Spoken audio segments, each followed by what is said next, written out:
SR777 news కి స్వాగతం. పదవులు ముఖ్యం కాదు, ప్రజాసేవయే ముఖ్యం అంటూ ప్రజాసేవ చేస్తూ తమ కాలనీ అభివృద్ధి కోసం కృషి చేస్తున్న నేత శ్రీనివాస్ గౌడ్ వికారాబాద్ పట్టణంలోని ఇంద్రానగర్ కాలనీలో నివాసం ఉంటున్న ఆయన చుట్టుపక్కల కాలనీలలో ప్రజలకు ఎలాంటి సమస్య వచ్చినా వెంటనే స్పందిస్తూ పరిష్కరించే దిశగా ముందుకు సాగుతున్నారు. తన తల్లిని మున్సిపల్ కౌన్సిలర్ గా ఏకగ్రీవంగా ఎన్నిక చేయించారు. అంతేకాకుండా ప్రతి ఏడాది వినాయక ఉత్సవాలను, బోనాలను ఘనంగా నిర్వహిస్తున్నారు. స్పీకర్ ప్రసాద్ కుమార్ ఆశీస్సులతో ముందుకు సాగుతున్న శ్రీనివాస్ గౌడ్ ప్రజల మన్ననలను పొందుతున్నారు.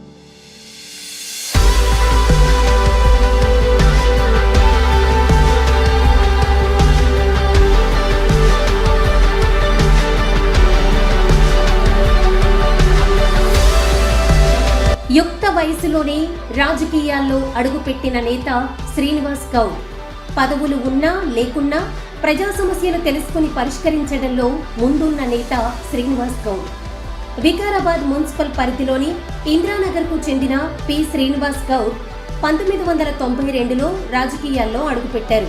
నాటి తెలుగుదేశం ప్రభుత్వంలో శాసనసభ్యులుగా ఉన్న డాక్టర్ చంద్రశేఖర్కు అండదండలుగా ఉంటున్న శ్రీనివాస్ గౌడ్కు ఆనాడే తెలుగు యువత వికారాబాద్ పట్టణ అధ్యక్షులుగా నియమించారు. శ్రీనివాస్ గౌడ్ నేడు వికారాబాద్లోని ప్రజల మన్ననలు పొందుతున్నారు. సుమారు 20 సంవత్సరాల పాటు తెలుగుదేశంలో ఉన్న ఆనాటి ఎమ్మెల్యే చంద్రశేఖర్ టీఆర్ఎస్ పార్టీలో చేరడంతో తెలుగుదేశం పార్టీని వీడే పరిస్థితులు తలెత్తాయి. నాటి ఉప ఎన్నికల్లో కాంగ్రెస్ పార్టీ నుంచి నేటి శాసనసభ స్పీకర్ గడ్డం ప్రసాద్ కుమార్ పోటీ చేస్తున్నందున ఆయనకు మద్దతుగా కాంగ్రెస్ పార్టీలో చేరి ప్రసాద్ కుమార్ గెలుపుకు సహకరించారు. ఆనాటి నుంచి ఆయన వెంటే ఉన్నారు. గత పూర్వపు ఎన్నికల్లో వికారాబాద్ నుంచి టీఆర్ఎస్ తరపున మెతుకు ఆనంద్ వికారాబాద్ నియోజకవర్గం నుంచి శాసనసభ్యులుగా గెలుపొందారు. మారిన రాజకీయ పరిస్థితులను బట్టి టీఆర్ఎస్ పార్టీలో చేరిన ఆయన ఎంపీ ఎన్నికల్లో తిరిగి కాంగ్రెస్ కూటికి చేరుకున్నారు. తెలంగాణ శాసనసభ స్పీకర్ ప్రసాద్ కుమార్ ఆశీస్సులతో నేడు వికారాబాద్ పట్టణంలోని ఇంద్రానగర్, గరీబ్ నగర్ తదితర కాలనీలో ఆయన ప్రజలకు సేవ చేస్తున్నారు. వినాయక ఉత్సవాల్లో ఇంద్రానగర్ కు పెట్టింది పేరు.